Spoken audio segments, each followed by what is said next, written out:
Hello friends, നമ്മൾ grow ബാഗിനകത്ത് നട്ട നമ്മുടെ പാവയ്ക്കെല്ലാം ഇതേപോലെ പൂ വരെ ഇട്ടിട്ടുണ്ട് കേട്ടോ. അപ്പം ഇവൻ ഇനിയെങ്കിലും വള്ളി വെട്ടിക്കൊടുത്തില്ല എന്നുണ്ടെങ്കിൽ അവൻ നശിച്ചു പോവും. അതുകൊണ്ട് തന്നെ ഞാൻ ചെറിയൊരു പന്തലൊരുക്കാമെന്നാണ് വിചാരിച്ചിരിക്കുന്നത്. താഴോട്ട് ഇതൊരു ഇടിയുടെ മുകളിലാണല്ലോ നമ്മൾ വെച്ചിരുന്നത്. അപ്പം അതുകൊണ്ട് തന്നെ താഴത്തെ ഇടിയിലോട്ട് 2 കമ്പ് വെച്ചിട്ട് നമുക്ക് ചെറിയൊരു തട്ടിക്കൂട്ട് പന്തൽ ഒപ്പിക്കാമെന്ന് വിചാരിച്ചു. അതിന് വേണ്ടിയിട്ട് ഞാൻ കുറേ നീളമുള്ള കമ്പുകളൊക്കെ സെറ്റപ്പ് ചെയ്തിട്ട് അതൊക്കെ കെട്ടി കൊടുക്കുകയാണ് കേട്ടോ. അപ്പം നമ്മുടെ പാവൽ നമ്മൾ ആ ഗ്രോ ബാഗിനകത്താണ് വെച്ചിരിക്കുന്നത്. ആ ഗ്രോ ബാഗിനകത്ത് അത് നന്നായിട്ട് പിടിച്ചിട്ടുണ്ടായിരുന്നു. നിങ്ങളുടെ വീഡിയോ കണ്ടിട്ടുണ്ടാവും, നമ്മൾ തേക്കല കൊണ്ട് നിറച്ചൊരു ഗ്രോ ബാഗ് സെറ്റാക്കുന്നത്. അപ്പോൾ അതിനകത്ത് വെച്ചാൽ നമ്മുടെ പാവലാണ് കേട്ടോ. അടിപൊളിയായിട്ട് വളർന്നു വന്നിട്ടുണ്ട്. അപ്പോൾ ഇനി ഇതിന് നല്ലൊരു പന്തലും കൂടായ നമ്മുടെ പാവൽ ഓക്കെ ആവും കേട്ടോ. അതിനുശേഷം ഇതിനകത്തുനിന്ന് പാവയ്ക്കൊക്കെ കിട്ടുന്ന വീഡിയോ ഞാൻ ഇടാം. അതിനുശേഷം നമ്മുടെ പാവൽ നിൽക്കുന്നതിൻ്റെ തൊട്ട് താഴത്തെ ഇടയിൽ കുറച്ച് കാടുണ്ടായിരുന്നു. അത് നന്നായിട്ട് പറിച്ചിട്ട് അവിടെയും കൂടി ഒന്ന് ക്ലീനാക്കി ഇട്ടിട്ടുണ്ട്. അങ്ങനെ നമ്മൾ ആ കാടൊക്കെ പറിച്ചുകൊണ്ട് നിൽക്കുമ്പോൾ വസുക്കുഞ്ഞ് കരഞ്ഞുകൊണ്ട് എഴുന്നേറ്റിട്ടുണ്ടായിരുന്നു. ആളുറക്കമായിരുന്നു. പിന്നെ വേറൊരു പണിയും ചെയ്തില്ല കേട്ടോ. അതിനുശേഷം വസുവിനെ കുമാരിയമ്മയുടെ കൈ കൊടുത്തിട്ട് ഞാൻ എന്താ ചെയ്തതെന്ന് വെച്ചാൽ പാസ്ത ഉണ്ടാക്കി. എനിക്ക് പാസ്ത ഭയങ്കര ഇഷ്ടമാണ്.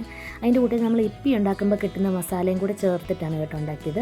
അതിന് വേണ്ടിയിട്ട് ആവശ്യമായിട്ടുള്ള സാധനങ്ങളാണ് ഇതായി എടുത്ത് വെച്ചിരിക്കുന്നത്. അതിൽ തന്നെ നമുക്ക് നന്നായിട്ട് പാസ്ത ഒന്ന് വേവിച്ചെടുക്കണേ. അതിനുശേഷം ഒരു ബൗളിലേക്ക് നമ്മുടെ ഈ മസാലകളെല്ലാം നമുക്കൊന്ന് ചേർത്ത് കൊടുക്കാം. ഇപ്പിയുടെ ആ ഒരു മസാലയും അതുപോലെ തന്നെ നമ്മുടെ പാസ്തയുടെ മസാലയും കൂടി ചേർത്ത് കൊടുക്കാം. അങ്ങനെ എല്ലാം കൂടെ ഒരു ബൗളിനകത്ത് എടുത്തതിന് ശേഷം കുറച്ച് വെള്ളം ഒഴിച്ച് ഇത് നമുക്കൊന്ന് മിക്സ് ചെയ്തെടുക്കാവേ. ഇങ്ങനെയാണോ പാസ്ത ഉണ്ടാക്കുന്നതെന്ന് ചോദിച്ചാൽ എനിക്കറിയത്തില്ല. ഞാൻ ഇങ്ങനെയാണ് കേട്ടോ ഉണ്ടാക്കിയത്. അതിലേക്ക് നമുക്ക് കുറച്ച് ചില്ലി ഫ്ലേക്സും കൂടി ചേർത്തിട്ട് ഇതേപോലെ ഒന്ന് മിക്സ് ചെയ്ത് മാറ്റി വയ്ക്കാം.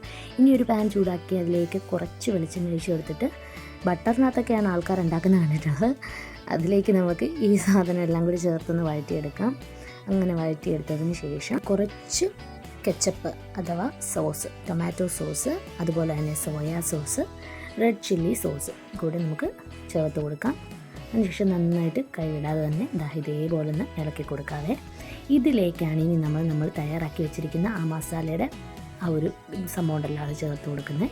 അതിനുശേഷം ആ ഒരു ബൗളിനകത്ത് കുറച്ച് വെള്ളം ഒഴിച്ച് ആ ഒരു ബാലൻസ് മസാലയും കൂടെ ഇതിലേക്ക് ഒഴിച്ചു കൊടുക്കണം കേട്ടോ. നല്ല ടേസ്റ്റായിരുന്നു കേട്ടോ, വെറുതെ പറയുന്നതല്ല, നല്ല ടേസ്റ്റ് ഉണ്ടായിരുന്നു.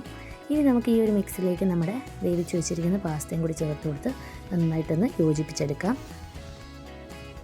അങ്ങനെ അടിപൊളി ടേസ്റ്റി ആയിട്ടുള്ള പാസ്ത റെഡി ആയിട്ടുണ്ട് കേട്ടോ. ഇതിനി നമുക്ക് ഒന്ന് ടേസ്റ്റ് ചെയ്ത് നോക്കാവേ. എനിക്ക് വളരെയധികം ഇഷ്ടപ്പെട്ടു. ഞാൻ ആദ്യക്കും അപ്പൂസിനും കൊടുത്തിട്ടുണ്ടായിരുന്നു, അതുപോലെ തന്നെ ഞാനും കഴിച്ചു. ഞാൻ കഴിഞ്ഞ ദിവസം വൈറ്റ് സോസ് പാസ്ത ഉണ്ടാക്കി കഴിച്ചിട്ടായിരുന്നു. അതെനിക്ക് ഒട്ടും ഇഷ്ടപ്പെട്ടില്ല. ഞാൻ അതെടുത്ത് കളയുകയാണ് ചെയ്തത്. അത് ഞാൻ വെറുതെ ഉണ്ടാക്കി കഴിച്ചതാണ് കേട്ടോ. അതിനകത്തുള്ള ആ ഒരു മസാല മാത്രം ഇട്ടിട്ട് അങ്ങനെ കഴിച്ചു. അതിനുശേഷം ഞാൻ ഇങ്ങനെ കഴിച്ചുകൊണ്ടിരുന്ന വൈകുന്നേരത്തേക്കുള്ള കൂട്ടാൻ ആരുണ്ടാക്കും, അതുകൊണ്ട് ഞാൻ കഴിച്ചുകൊണ്ട് കൂട്ടാൻ ഉണ്ടാക്കിക്കൊണ്ടാണ് വീണ്ടും പാസ്ത കഴിച്ചത്. അതിനുശേഷം ഞാൻ പോയി കുളിച്ച് വസക്കിട്ടുള്ള കുറുക്കും ഒക്കെ കൊടുത്തു. അപ്പോൾ ഇന്നത്തെ വീഡിയോ ഇത്രയേ ഉള്ളൂ. Okay, by.